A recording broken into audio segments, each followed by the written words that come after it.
Salam əziz şagirdlər, hər vaxtınız xeyir olsun. Bugünkü mövzumuz fəzada düz xəttlər və müstəvilər ilə bağlı olacaq. Bu mövzu abituriyentlərə bir qədər mürəkkəb gəlir ki, məsələləri görürlər, tez gözlərini qorxudurlar ki, şəkli necə quraq və ya necə tətbiq edək bildiklərimizi.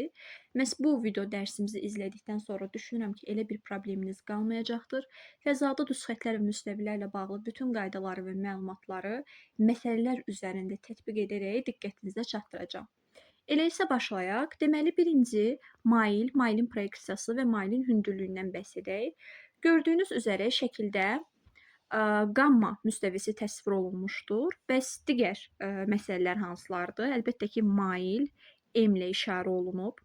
Bu H nə adlanır? Mailin hündürlüyü adlanır. Bu P nə adlanır? Mailin proyeksiyası adlanır.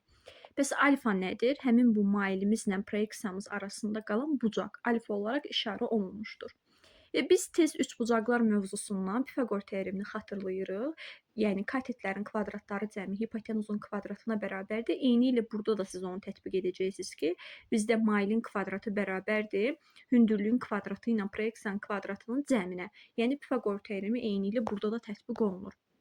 Baxın şəkildə. Şəkildə görürsünüz ki, M nöqtəsindən alfa müstəvisinə 13 sm uzunluqda çəkilmiş mailin müstəvi üzərindəki proyeksiyası 5 sm-dir və mailin hündürlüyü tələb olunur. Eynilə burada da M nöqtəsindən alfa müstəvisinə qədər 13 sm uzunluğunda mail deyirsə, tez mailinizi çəkirsiniz. Həmin mail hansıdır? Bax bu. M nöqtəsindən alfa müstəvisinə çəkilib. Şəkildə də gördüyümüz üzərə. Və həmçinin bizə deyir ki, mailin müstəvi üzərindəki proyeksiyası 5 sm-dir. Tez həmin proyeksiyanı təsvir edirsən 5 sm. Mailin hündürlüyü deyəndə də artıq bunları birləşdirirsən, hündürlüyü yaratmış olursan və həmin hündürlüyü də Pifaqor teoreminə əsasən hesablayaraq 12 sm alırsan. Yəni bəzən bizə şəkil verilməyə də bilər. Biz artıq mail nədir, proyeksiya nədir, hündürlük nədir, müstəvi nədir? Bunları biləndən sonra özümüz də şəkli quraraq rahatlıqla Pifaqoru tətbiq edə bilərik.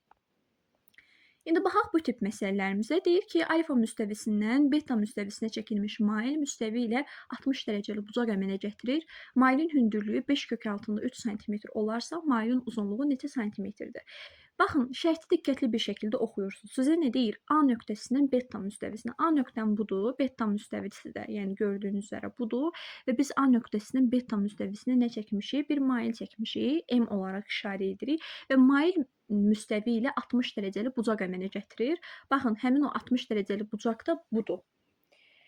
Və mailin hündürlüyü 5 kök altında 3 olaraq bizə verilmişdir və biz burada nəyi tapmalıyıq? Mailin uzunluğunu tapmalıyıq. Bu dəfə uşaqlar Pifaqor tətbiq etmirik. Çünki biz BC-nin uzunluğunu bilmirik ölçü cəhətdən. Ona görə də nə edəcəyik? Biz düzbucaqlı üçbucaqda tərəflər arasındakı trigonometrik münasibətlərə görə bu məsələni həll edirik. Yəni necədir məsələmiz? Ümumiyyətlə bizdə sinus alfa nəyə bərabər idi? Qarşı katetin hipotenuzun nisbətinə bərabər idi. Düzdürmü? Bizdə də sinus 60 dərəcə nəyə bərabər olacaq? Qarşı katet haradır? 5 kök altında 3. Onun nəyə olan nisbəti? Hipotenuz olan nisbəti. İndi biz bunu düzbucaqlı üçbucaqda hipotenuz deyirik, burada mail deyirik. Yəni 5 kök altında 3-ün m-ə olan nisbəti bərabərdir sinus 60 dərəcə. Buradan da siz sinus 60 dərəcənin qiymətini aparıb yerinə qoyursunuz. Kök altında 3 bölü 2 olaraq m-i də tapmış olacaqsınız 10 sm. Deməli, mailin uzunluğunu biz trigonometri münasibətlərə görə, trigonometri nisbətlərə görə də tapa bilirik. Bu tip məsələlərimizdə belə həll olunacaq. Ondan sonra keçdik. Bu arada bu PDF-lərin müəllifini diqqətinizə çatdırmaq istəyirəm. Müəllif Emil müəllim Mirişovdur. Riyaziyyat müəllimidir. PDF-lər onun tərəfindən hazırlanmışdır və mən hər zaman video izahlarımda Emil müəllimin PDF-lərindən istifadə edirəm ki, zaten PDF-lər bütün sosial şəbəkələrdə də yayılıb. Yəni bu PDF-lər daha mənə məlumatlı gəlir, daha səliqəli gəlir deyə mən səliqəyə çox önəm verən biriyəm. Ona görə də məhz təqdimatımda bu PDF-lər olur. Davam edək. Deməli, mailin uclarının müstəvinin müxtəlif tərəflərində olduğu hal. Baxın, bizim testlərdə ən çox rast gəldiyimiz hallardan biri. Gəlin şəkilə fikir verək. Şəkildə bizdə nə təsvir olunub? Uşaqlar, burada AB, görürsünüz də bunu, bu xətti. AB xətti alfa müstəvisini, baxın, alfa müstəvisini kəsən nədir? Maildir. Görürsünüz də mail formasındadır. Yaxşı, biz burada 2 üçbucağın əmələ gəldiyini görürük, düzdürmü? Hansı üçbucaqlarımızdır onlar? Üçbucaq AOD, və üçbucaq BOC. 2 dənə üçbucaq müşahidə edirik. Və uşaqlar, bu üçbucaqlar oxşar üçbucaqlardır. Biz sizlərlə oxşarlıq mövzusunu əvvəlki dərslərimizdə öyrənmişik. Buna aid video izahım da var. Deməli, nə demişdik? Oxşarlıq bucaqlara əsasən yaranır. Yəni, ortaq bucaqlar müşahidə ediriksə, məsələn, 90 dərəcə, 90 dərəcə. Gəlirik, məsələn, bu bucaqla bu bucaq necə bucaqlardır? Qarşılıqlı bucaqlardır. Qarşılıqlı bucaqların dərəcə ölçüləri bərabərdir. O əsasda bizdə oxşarlıq əmələ gəlir. Avtomatik o zaman bucaq B-nin bucaq A-da bərabər olmuş olacaq. Və biz oxşarlığa görə uyğun tərəflərin nisbətlərini bərabər götürə bilirik. Deməli, bizdə M1-in M2 olan nisbəti bərabər olacaq P1-in P2 olan nisbətinə, o da bərabər olacaq H1-in H2 olan nisbətinə. Biz bu nisbətləri necə əmələ gətiririk? Uşaqlar, bərabər bucaqlar qarşısına dayanan tərəflərin nisbəti, baxın, 90-ın qarşısına dayanan M2-dir, 90-ın qarşısına dayanan M1-dir. Ona görə M1-in M2 olan nisbəti götürmüş olduq. Eynilə uşaqlar, dedik axı, bu bucaqların dərəcə ölçüləri bərabərdir. Düzdürmü? Gəlin bunları silək, daha səliqəli olsun. Deməli, dedik ki, baxın, bu bucaqla bu bucaq qarşılıqlı bucaqlardır deyə bərabərdir. Bunların qarşısına dayanan uyğun tərəflər nisbətləri, baxın, H1-in H2-yə nisbəti eyni ilə bərabər oldu M1-in M2-yə nisbətinə, o da bərabər oldu P1-in P2 olan nisbətinə. Və uşaqlar, siz burada Pifaqor teoremindən rahatlıqla istifadə edə bilərsiniz. Pifaqor teoreminə görə P1 plus P2-nin kvadratı üstə gələk H1 plus H2-nin kvadratı bərabər olacaqdır M1 üstə gələk M2-nin mötərizə kvadratına. Görürsünüz ki, bu Pifaqor teoremindən alınır. Bundan istifadə edə bilərsiniz. Keçdik uşaqlar digər məsələmizə. Deyir ki, müstəvini kəsən mailin ucları müstəvidən 4 və 6 sm məsafədədir. Mailin bu müstəvidən bir tərəfdə qalan böyük hissəsinin proyeksiyası 3 sm-dir. Mailin bu müstəvidən bir tərəfdə qalan kiçik hissəsinin proyeksiyası nə qədərdir? Uşaqlar, məsələdə nələrdən danışılıb, hamısını şəkildə aparıb yerinə qoymuşuq. Alfa müstəvisidir, təsvir etmişik. Və biz görürük ki, müstəvini kəsən bir mailimiz var. Həmin mailimiz hansıdır? Baxın, bu AB mailidir. Və həmin o AB mailin ucları, baxın, uclar hansılardır? Bu B, A. Həmin bu uclar şəkili ümumiyyətlə qurmağı öyrənək mütləq şəkildə. Deyir ki, müstəvidən 4 və 6 sm məsafədədir. Müstəvidən 4 sm məsafə, 6 sm məsafə gördüyünüz üzrə və proyeksiyada uşaqlar görürsünüz ki, baxın, budur mailin proyeksiyası. O da 3 sm-dir. Uşaqlar, böyük hissənin proyeksiyası deyir. Ona görə biz buranı götürmüş olduq. Əks halda buranı götürməyə də bilərdik proyeksiya olaraq. Bizə sadəcə deyir ki, mailin bu müstəvidən bir tərəfdə qalan böyük hissəsinin proyeksiyası və həmin böyük hissəsinin proyeksiyası burada və 3 sm-dir. Mailin bu müstəvidən bir tərəfdə qalan kiçik hissəsinin proyeksiyası da baxın bu hissədir. Yəni P-nin uzunluğu bizdən tələb olunur. Yenə də uşaqlar, siz oxşarlıqdan istifadə edirsiniz. Oxşarlıq da nəyə əsasən alınır? Baxın, az öncəki şəkillə bu eynidir demək olar. Ona görə təkrar etməyəcəm. Üçbucaq AOD və üçbucaq BOC-nin oxşarlığı oxşar olduğu zaman uyğun tərəflərin nisbəti bərabərdir. Yəni, bərabər bucaqlar qarşısına dayanan tərəflərə baxırsınız. Mən son yolunu demişdim. BC-nin AD-yə nisbəti bərabər olacaq CO-nun OD-yə olan nisbəti və bizə verilən məlumatları şərtdə hansı ki, aparıb yerinə qoysaq, P-nin qiymətinin 2 sm olduğunu rahatlıqla tapa bilərik. Davam edək məsələ 4-lə. Uzunluğu 17 sm olan mailin ucları müstəvinin müxtəlif tərəflərindədir. Mailin ucları müstəvidən 9 sm və 6 sm məsafədə olarsa, mailin bu müstəvi üzərindəki proyeksiyasını tapın. Şəkildə bizə nə məlumat verilib? Baxın, mailin uzunluğunun 17 sm olduğu verilib. Mailin ucları müstəvinin müxtəlif tərəflərindədir gördüyümüz üzrə və ucları 9 sm və 6 sm məsafədədir. Az öncəki şəkildəndir, bu da eynisi ilə. Amma burada biraz fərqli məsələdir. Mailin bu müstəvi üzərindəki proyeksiyası bizdən tələb olunur. Yəni CD-nin ümumi uzunluğu tələb olunur. Bunun üçün yenə biz Pifaqor teoremindən istifadə edirik. Zaten oxşarlıq göz önündədir. Baxın, az öncə mən sizə bir düstur demişdim. Baxın, bu düsturu demişdim. Həmin bu düstur gəlir burada da tətbiq olunur. Baxın burada. Burada da tətbiq olunur. Və bizə AB-nin uzunluğunun 17, BC-nin 6, AD-nin 9 olduğu verilibsə, gətirib eyni ilə yerinə qoymuş olacağım. CD-nin kvadratı 64, CD-nin uzunluğu da 8 sm. Bu da belə. Davam edək uşaqlar. Baxın, müstəvini kəsməyən parçadan danışaq. Ümumiyyətlə, AB düz xəttini biz burada görürük. Baxın, bu AB. Bu AB görürsünüz ki, müstəvini kəsmir. Yəni heç bir şəkildə kəsmir. Və burada AA1, bir də BB1. Bunlar parçanın uclarından müstəviyədək verilmiş məsafələrdir. Həmin o AB parçasının uclarından müstəviyə qədər olan məsafələr baxın bu şəkildədir. Uşaqlar, burada OO1 bəs nəyi bildirir? Baxın, bu ortadakı OO1 nəyi bildirir? Parçanın ortasından müstəviyə qədər olan məsafə. Həmin o AB parçasının ortasıdır bu, ortasını birləşdirir. Və həmin ortasından müstəviyə qədər olan məsafəmizdir. Biz onu H olaraq adətən qeyd edirik. Və həmin o H-ın uzunluğunu tapmaq üçün kənardakı A və B parçalarının cəmini toplayıb 2-yə bölmək lazımdır. Önəmli qaydalardan biridir, yadınızda saxlayın. Sonra baxın, A1, B1 parçası AB parçasının proyeksiyasıdır. Deməli, baxaq. A1, B1 parçası, baxın, budur. Həmin A1, B1 parçası AB parçasının, baxın, bu da AB parçası, məlum məsələdir ki, şəkildən də onun proyeksiyasıdır. Uşaqlar, burada A1, B1-imiz hansıdır? A1, B1. Baxın, bu düz xətt. Qeyd etdiyimiz kimi. A1, B1-imizin uzunluğu AD-yə bərabər olacaqdır. Bunu zaten biz görürük də, bir növ nəyə oxşuyur bu? Düzbucaqlıya. Düzbucaqlının qarşı tərəfləri bərabərdir. Baxın, AA1-in uzunluğu da DB1-ə bərabər olmuş olur və biz onları A olaraq işarə eləmişik. Yəni, bunların qarşı tərəflərinin uzunluqları bir-birlərinə bərabərdir. O zaman biz belə düşünə bilərik ki, bura A olsa, burada A olar və bu düz xətti də ümumilikdə B qəbul eləsə, A bura olarsa, burada B minus A olacaq. Və Pifaqor teoreminə görə də alırsan ki, düzbucaqlı üçbucaqdır da, baxın bu.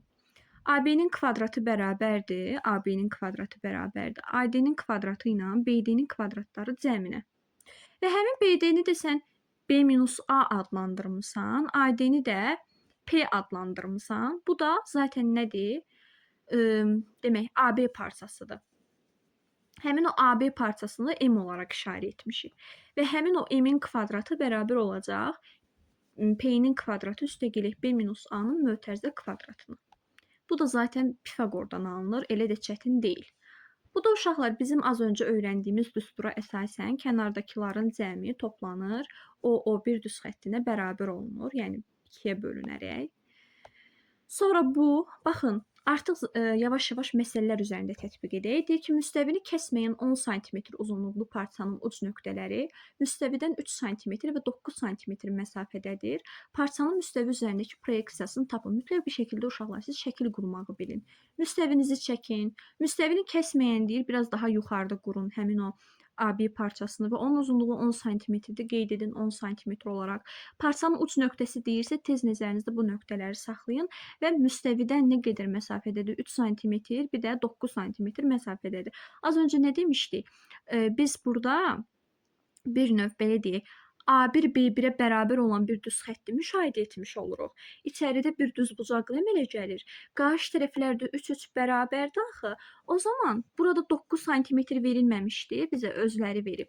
3 bura gedərsə 6 sm bura qalacaq. 10 buranı vermişdi. P-ni də sən Pifaqor teoreminə əsasən tapırsan ki, demək, P-nin kvadratı bərabərdir 100 minus 36 64 və P-ni də tapırsan 8 sm olaraq. Və P bizdə elə nəyi bildirirdi yoldaşlar? P bizə nəyi soruşulur? Parçanın müstəvi üzərindəki proyeksiyasını tapın. Bəli, A1 B1-in uzunluğunu tapın deyir bizə.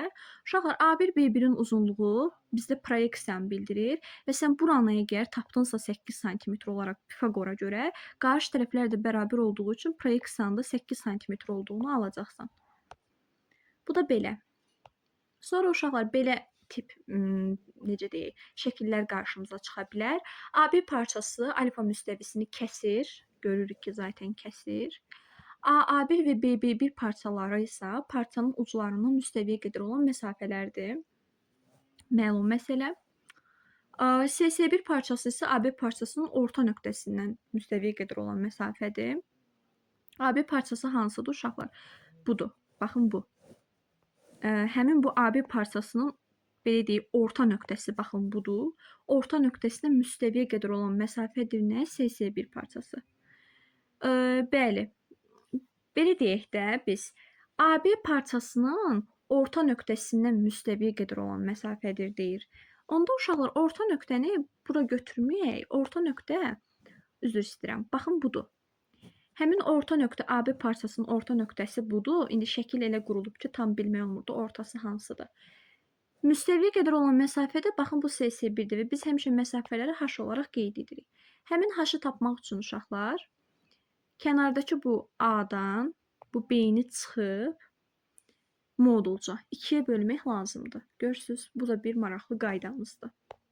Burada da eyniylə tətbiq etmişik. SS1-i tapmaq üçün 8-dən 4-ü çıxıb 2-yə bölmüşük. 2 sm. Əlbəttə ki, orada sizə şərt verməlidir ki, S nöqtəsi AB parçasının orta nöqtəsidir. Yəni, orta nöqtə şərtinə əsasən yazdırıq. Özümüzdən çıxarmırıq bu qaydanı. Belə suallar qarşımıza çıxa bilər. Deyir ki, iki paralel müstəvini kəsən mail onlarla 45 dərəcəli bucaq əmələ gətirir. Mailin paralel müstəvilər arasında qalan hissəsinin uzunluğu 16,2 sm olarsa, müstəvilər arasındakı məsafəni tapın.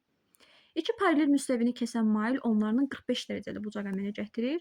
İki dənə müstəvini kəsir gördüyünüz üzərə bu mail və onlarla 45 dərəcəli bucaq əmələ gətirir. Yəni 45 dərəcədə göz önündədir. Və deyir ki, mailin paralel müstəvilər arasında qalan hissəsinin uzunluğu, deməli, həmin paralel müstəvilər arasında qalan hissə bax bu hissədir. Həmin o mailin bu hissədəki uzunluğu, baxın, tünd rənglə göstərdim. Bir növ paralel müstəvilər arasında qalan hissəsinin uzunluğu 16,2 sm-dir. Və bizdən də soruşulur ki, müstəvilər arasındakı məsafəni tapın. Məsafə də baxın, müstəvi bir bu, bir bu. Müstəvilər arasında qalan məsafəmiz də baxın burada h olaraq qeyd olunur. Uşaqlar, bucaq oldu ki, tez mən sizə tövsiyə edərdim ki, düzbucaqlı üçbucaqda trigonometrik münasibətlərdən yanaşın. Məsələn, bizdə sinus 45 dərəcə nəyə bərabərdir? Qarşı katetin, yəni h-ın hipotenuza nisbəti, 16 kök altında 2 olan nisbəti. Sinus 45-in kök altında 2 bölü 2 olduğunu bilirsən, h bölü 16 kök altında 2, h-ın da 16 olduğunu tapırsan. Əsasən uşaqlar, yenə də sizə deyirəm, təkrar edirəm ki, şəkil qurmağı öyrənin. Məsələdə ona görə də mən sizə məsələni yavaş-yavaş, parça-parça oxuyaraq göstərirəm ki, bəzən şəkil özü verilmir sizə. Bu məsələnin özünü verəcək imtahanda, amma şəkili çəkməyəcək. Sən artıq 2 dənə paralel müstəvi qurmağı bilməlisən, mailin nə olduğunu bilməlisən, mailin əmələ gətirdiyi bucağın yerini bilməlisən, paralel müstəvilər arasında qalan hissə haradır, bax oranı bilməlisən, bax oradan yanaşırıq biz. İndi isə danışaq uşaqlar ikiyüzlü bucaqlar haqqında. Ümumiyyətlə, ikiyüzlü bucaqların tərifi nədir? Ortaq sərhəddə düz xəttdə olan iki yarım müstəvinin əmələ gətirdiyi fiqura ikiyüzlü bucaq deyilir. Şəkildə də uşaqlar, elə bir ki, ikiyüzlü bucaq təsvir olunmuşdur da, sanki iki üzü var. Ortaq düz xəttdə ikiyüzlü bucağın tili deyəcəyik, yarım müstəvilərə isə ikiyüzlü bucağın üzləri deyəcəyik. Əgər ki, ikiyüzlü bucağın üzləri üzərində olub, onun tilinə eyni bir nöqtədə perpendikulyar olan iki yarım düz xəttin əmələ gətirdiyi bucaq ikiyüzlü bucağın xətti bucağı adlanır. İndi hər birinə baxacağıq uşaqlar. Şəkildə M düz xətti ikiyüzlü bucağın tilidir. Baxın, görürsünüz də şəkildəki M düz xəttini. Həmin o M düz xətti nə adlanır? İkiyüzlü bucağın tili adlanır. Bəs uşaqlar, beta ilə qamma burada nədir? Əlbəttə ki, müstəvilərdir. Həmin o müstəvilərin üzləridir də. Məsələn, bir növ belə deyək də, müstəvilərin üzləri demək, beta ilə qamma ikiyüzlü bucağın üzləridir. Və həmçinin M tilinə burada perpendikulyarlıq müşahidə edirik biz. 90 dərəcə bucaq altında perpendikulyarlıq müşahidə edirik. Həmin o perpendikulyar olan A və B düz xəttləri arasında da alfa bucağını müşahidə edirik. Həmin alfa bucağı da biz az öncə xətti bucaqdan danışdıq. Həmin alfa bucağı da ikiyüzlü bucağın xətti bucağı adlanır. Sonra bizdə A nöqtəsi var uşaqlar. A nöqtəsi nəyi bildirir? A nöqtəsi ikiyüzlü bucaq arasındakı nöqtədir. Uşaqlar, bunu da nəzərinizə çatdıraq ki, A nöqtəsi nə beta müstəvisi, nə də qamma müstəvisi üzərindədir. Fikir verin. A nöqtəsi, baxın, müstəqil kənardadır. Yəni, biz bu A nöqtəsini şəkil çəkərkən elə təsvir etməliyik ki, ikiyüzlü bucağın arasındakı boşluqdadır. Həmin, baxın, boşluq buradır. Baxın, bura boşluqdur da. Orada təsəvvür edə bilərsiniz. Uşaqlar, AB və AD var burada. Gəlin onlara da diqqət edirək. AB və AD nəyi bildirir? AB ilə AD, baxın, bundan bu da, yəni.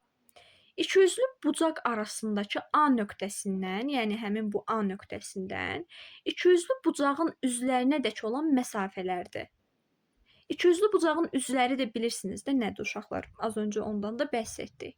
Bəs AO nəyi bildirir? AO A nöqtəsindən ikiyüzlü bucağın tilinə qədər olan məsafədir. Baxın, AO ikiyüzlü bucağın tilinə qədər olan məsafədir. Uşaqlar, ikiyüzlü bucağın tili də hansıdır? Az öncə sizə qeyd elədik də. M düz xətti ikiyüzlü bucağın tilidir və həmin o M düz xəttinə qədər olan məsafə AO adlanır. Belə uşaqlar, məsələn, deyək ki, ikiyüzlü bucaqlara yaxud kəsişə müstəvilərə aid bəzi məsələləri həll edərkən, onların şəklini çəkmək əvəzinə, onların xətti bucağının şəklini çəkməklə də kifayət eləmək olar. Yəni, bir növ belə demək istəyir ki, sizə, biz adətən məsələlərdə şəkil qurmağa çalışırıq və o şəkili də özümüzdən, indi biz rəssam deyilik ki, tutaq, belə deyək, mükəmməl şəkildə quraq, çəkək. Ona görə də biz adətən belə şəkil çəkməklə də kifayətlənirik. Mən də adətən abituriyentlərimə belə deyirəm, onlar da belə təsvir edirlər. Yəni sadəcə biz xətti bucağı təsvir etməklə kifayətlənirik. Belə ki, xətti bucağın tərəflərinə ikiyüzlü bucağın və ya kəsişən müstəvilərin üzləri kimi baxacaqsınız. Xətti bucağın təpə nöqtəsinə isə ikiyüzlü bucağın yaxud kəsişən müstəvilərin kəsişmə tili kimi xəyalən baxa bilərik biz. Yəni bu əsasda baxın şəkil də təsvir olunmuşdur. Baxın bura alfa, bura A, bura B. Yəni bu formada çəkə bilərsiniz şəkli. Belə tip məsələlər çıxa bilər ikiyüzlü bucaqlara aid bizə. Deyək ki, iki kəsişən müstəvi arasındakı bucaq 60 dərəcədir. Və həmin o, belə deyək, müstəvilər arasındakı verilmiş B nöqtəsindən, yəni müstəvilər arasındakı B nöqtəsi budur. Hər bir müstəviyə qədər olan məsafələr 7 sm. Həmişə uşaqlar o məsafələr çəkərkən çalışın ki, perpendikulyar çəkin də. Çünki məsafədə axı perpendikulyarlığı orada göstərin. 90 dərəcəli bucaq altında kəsişəcək. Və B nöqtəsindən müstəvilərin kəsişmə tilinə qədər olan məsafəni tapmalıyıq. Yəni siz, baxın, az öncə nə dedik biz? Müstəvilərin kəsişmə tili haradır? Baxın bura. Yəni siz bu BO-nun uzunluğunu tapmalısınız. Bu biraz çaşdırıcıdır uşaqlar. İkiyüzlü bucaq. Çünki orada biraz anlayışlar çoxdur. Az öncə qeyd etdiyimiz kimi rahat deyil. Amma ki, yəni siz özünüzdə vərdiş formalaşdırsanız, düşünürəm ki, bir problem olmayacaq. Çox testlər işlədikcə, onsuz buraxılışa mən heç görməmişəm fəzada indi dəhşət çaşdırıcı sual düşsün. Bildiyiniz qaydalarla gedib yaza bilirsiniz. Baxın uşaqlar, sizə AOD bucağının, yəni iki kəsişən müstəvi arasındakı bucağın 60 dərəcə olduğunu verib və siz həmin o müstəvilər arasındakı verilmiş B nöqtəsindən müstəvilərin kəsişmə tilinə qədər olan məsafəni, yəni O məsafəsini tapmalısınız. BO məsafəsini tapmalısınız. Yadınızda saxlayın ki, BA BD-yə bərabərdir. Çünki özləri verib ki, hər bir müstəviyə qədər olan məsafələrimiz 7 sm-dir. O iki hissə bir-birinə bərabər olduğu üçün BO tənbölən olacaq. Yadınızda saxlayın bunu. Zaten şəkildən də baxan kimi o görünür. BO-muz tənbölən olacaq və tənbölən olduğu üçün iki kəsişən müstəvi arasındakı 60 dərəcəlik bucaq iki bərabər bucağa ayrılacaq. 30-30 şəklində. Yaxşı, biz AOB-nin dərəcə ölçüsündə 30 tapdıq, BOD-nin də dərəcə ölçüsünü 30 tapdıq. O zaman necə yanaşa bilərik? Düz bucaqlı üçbucaqdan yanaşa bilərik. Biz düz bucaqlı AOB üçbucağına baxsaq, həmin o düz bucaqlı AOB üçbucağında belə deyək, hipotenuz 30 dərəcəli bucaq qarşısındakı katetin 2 mislinə bərabər olacaq. Ümumiyyətlə biz 30-60-90 qaydasını bilirik. 30 dərəcəli bucaq qarşısında dayanan katet hipotenuzun yarısıdır. Onda hipotenuz da nəyə bərabərdir? 30 dərəcəli bucaq qarşısındakı katetin 2 mislinə bərabərdir də. Elə yanaşa bilərsiniz. Yəni sizə nə lazımdır əsasən tapmaq? BO-nu tapmaq. Yəni hipotenuzu tapsaz, 30 dərəcəli bucaq qarşısındakı katet hipotenuzun yarısıdır. 7 nəyin yarısıdır? 14-ün yarısıdır. BO-nun uzunluğunun 14 olduğunu ala bilərsiniz. Və ya belə bir məsələ verilsə bizə, deyir ki, 60 dərəcəli ikiyüzlü bucağın üzləri üzərində verilmiş nöqtələrdən ikiyüzlü bucağın tilinə qədər olan məsafələr 6 və 9 sm-dir. Verilmiş nöqtələr arasındakı məsafəni tapın. Uşaqlar, yenə də gəlin şəkil çəkməyi öyrənək. Çünki biz əsasən şəklin quruluşunu anlamalıyıq, dərk etməliyik. Baxın, 60 dərəcəli ikiyüzlü bucaqdır. Siz də tez 60 dərəcəli bucağınızı qurdunuz. Qurduz qurmağına. Sonra nə edəcəksiniz? 60 dərəcəli ikiyüzlü bucağın üzləri üzərində verilmiş nöqtələrdən, yəni üzlər üzərindəki verilmiş nöqtələr A nöqtəsi ilə D nöqtəsidir. Həmin o A və D nöqtəsindən ikiyüzlü bucağın tilinə qədər olan məsafə, yəni bura qədər olan məsafələrimiz 6 sm və 9 sm-dir. Və biz verilmiş nöqtələr arasındakı məsafəni tapmalıyıq. Həmin o verilmiş nöqtələr A və D nöqtələridir və onlar arasındakı məsafəni tapmalıyıq. Bu dəfə isə uşaqlar iki tərəf və iki tərəf arasındakı bucaq məlumdur. Üçüncü tərəf soruşulur. Tez yadımıza nə düşür? Kosinuslar teoremi düşür. Kosinuslar teoreminə görə AD-nin kvadratı bərabər olur. 9-un kvadratı ilə 6-nın kvadratı çıxılsın. 2 vuraq, 9 vuraq, 6 vuraq. Onların arasında qalan 60 dərəcəlik bucağın kosinusu. AD-nin kvadratı bərabərdir. 81 plus 36 çıx 2 vur, 9 vur, 6 vur. Kosinus 60 dərəcəmizdə 2-də 1-dir və hesablayandan sonra cavabın 63 olduğunu tapdıq. Və AD-nin qiyməti də əlbəttə ki, kök altında 63, yəni kök alsaq 3 kök altda 7 sm-ə bərabər olacaq. Yəni şəkili qurduqdan sonra kosinuslar terimi özü ortaya çıxır. Sonra baxaq bir digər məsələ nümunəmizə. Deyir, iki perpendikulyar müstəvilər üzərində verilmiş nöqtələrdən onların kəsişmə tilinə qədər olan məsafələr 6 sm və 8 sm-dir. Yenə də uşaqlar nəyə baxırıq? İki perpendikulyar müstəvilər üzərində verilmiş nöqtələrdən. Yəni perpendikulyarlıq 90 dərəcəni mütləq şəkildə işarə etməlisən. Müstəvilər üzərində verilmiş nöqtələr, həmin o A və B nöqtələrini qurmalısan və AB nöqtələrindən kəsişmə tilinə qədər olan məsafələri 6 və 8 sm qeyd etməlisən və yenə də bu nöqtələr arasındakı məsafəni tapanda artıq bucaq falan yoxdur, ehtiyac yoxdur. Yəni buna sən düzbucaqlı üçbucağı görürsənsə, çünki iki perpendikulyar müstəvidən söhbət gedir. Düzbucaqlı üçbucaqda Pifaqor tətbiq edərək AB-nin uzunluğunu tapa bilərsən ki, 10 sm-ə bərabərdir. Bu da belə.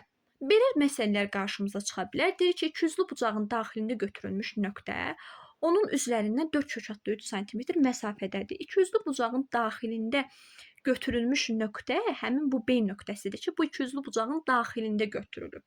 Onun üzlərindən, yəni baxın, üzlər də bunlardır. Həmişə şəkil çəkəndə belə çəkirik. Üzlər bunlardır və onun üzlərindən 4 kök altda 3 məsafədədir. Qeyd edirsən 4 kök altda 3 məsafəni. Biz az öncə nə demişdik? Həmin bu məsafələr bir-birlərinə bərabər olduğu üçün və yadınızda saxlayın, məsafə deyəndə perpendikulyarlığı mütləq işarə etməliyik və həmin o AB və AD məsafələri bir-birinə bərabər olduqları üçün B nöqtəsindən bu ikiyüzlü bucağın tilinə qədər olan məsafə 8 sm-lik məsafə tənbölən gedir. Həmin o tənbölən də nə edəcək? Bucağı yarı böləcək alfa-alfa şəklində. Bu da belə.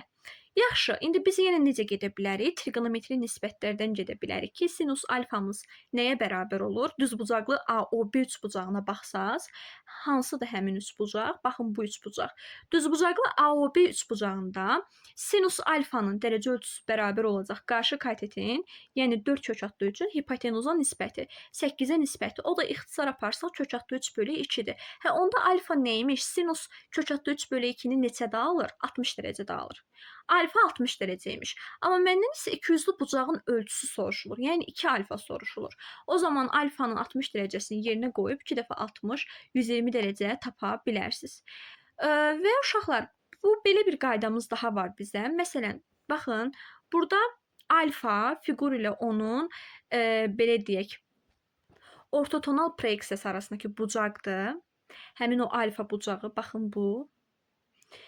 Və biz belə deyək, sahəni tapmaq üçün fiqurun belə deyək, ortotonal proyeksiyasının sahəsini tapmaq üçün S-i tapanda fiqurun sahəsini həmin o bucağın kosinusuna vurmalıyıq. Yəni S fiqur vurulsun kosinus alfa. Mən bunun o qədər də çox istifadə olunduğunu görməmişəm, amma əlavə məlumat olaraq yadda saxlaya bilərsiniz. Bu qədər uşaqlar. Fəzada düz xəttlər və müstəvilərdən bütün məlumatları, bütün belə deyək hissələri sizə izah etmiş oldum.